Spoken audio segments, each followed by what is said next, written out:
very much. Phil, good morning. Good morning. Morning. My comment was, I'm from America. I've been living in the UK for 3 years. I go home quite frequently, and then I come back pretty much. And I've been dating a white lady here, and what I see is, even though Britain is very advanced when it comes to interracial relationships, the availability of them, still society does not accept people in the same way. And I find this when you go on the trains, when you're on the tube, people just say things out loud. Now, I know that there were certain places in America that I went to that were, in fact, very, very, very racist and very blatant about it.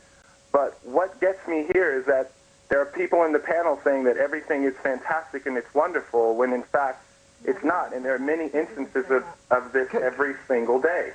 I just wondered, Phil, because I've heard this from friends from America that live over here at the moment, whether or not, as you've been here for 3 years, which kind of ties in with the post-September the 11th, then moving into Iraq, is whether or not you're actually picking up anti-American hostility rather than... No, that's not it whatsoever, because even if people don't see you, I knew you were going to say that, even if people don't ever talk to you, they see you in, say, a mixed-race relationship, you get the stares, the jeers, you get people saying awful things to you. I mean, it got to the point... Where are you, Phil, where this is happening? Where am I? I'm in London, thank you very much.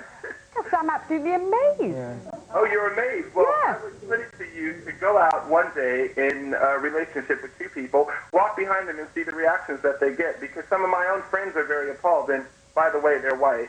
And I've also got a lot of Asian friends, just to tell you, and they have told me themselves that they would never, ever consider dating outside of their race for any reason whatsoever, because they'd be ostracized in their communities.